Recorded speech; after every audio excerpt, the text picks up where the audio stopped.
This law made me ashamed of my country. That was the headline of a recent op-ed in the New York Times written by the former Treasury Secretary Lawrence Summers. He was responding to what he described as the cruelty of the cuts to social services contained in Donald Trump's big, beautiful bill, which was recently signed into law.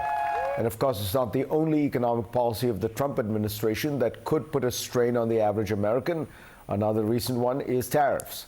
Joining me to talk about all this is the former Treasury Secretary, Larry Summers. Larry, welcome. Tell us, tell most people who may not have been following this as carefully as you have, what is the thing that offends you most, that upsets you most about this, what is just passed? So there's numbers and there's stories, Fareed. The numbers are that this is the biggest cutback in the American social safety net relative to a baseline that we've ever had.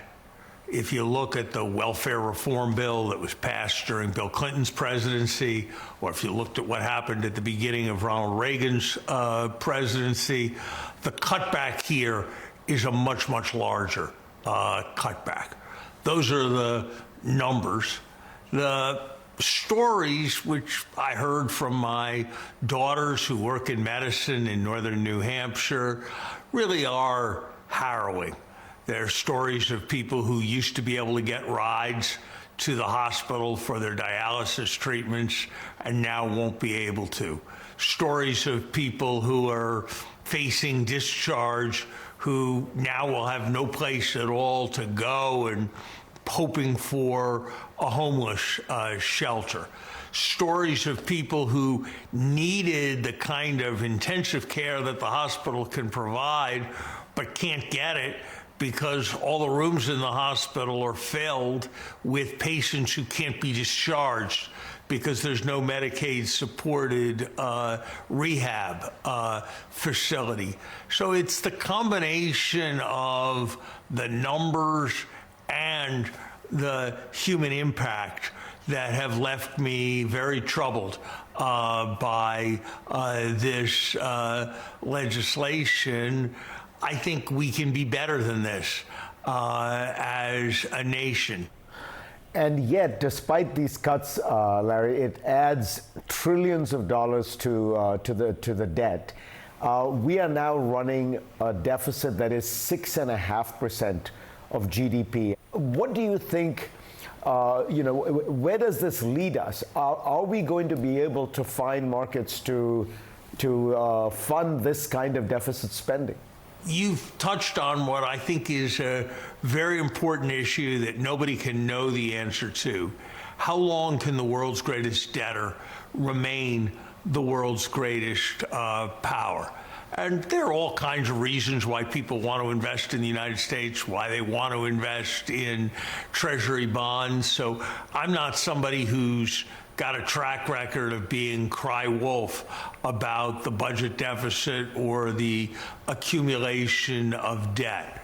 But here it is, we're in good times, and we're borrowing at such a heavy rate that our debt is going up much faster than our income in good times when we don't have a major emergency that we have to spend money on. And that's not something we can do forever. And it's the responsibility of those who are stewards of our country to try to put things on a more sustainable path.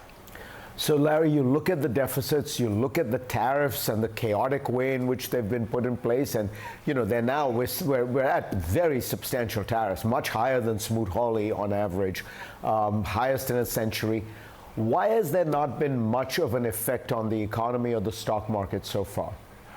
There has been, Fareed, economists who've studied populist economic policies, and in a way that's a description of what we're doing. You follow the short-run instincts of large numbers of people, and that means tariffs to protect jobs, that means borrowing to finance spending, that means cutting back long-term expenditures.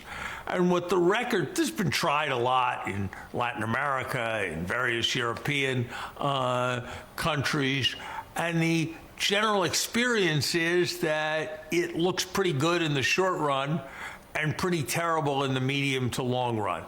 And so when you eat your seed corn, you can eat well for a while, but then you have a problem down the road. So yes, I think it is fair to point up that things have been less grave so far than many expected, but I think to take away a sense that all's well and that these policies are going to produce success, I think that would be very much a premature conclusion, and we all need to be watching the data very carefully going forward.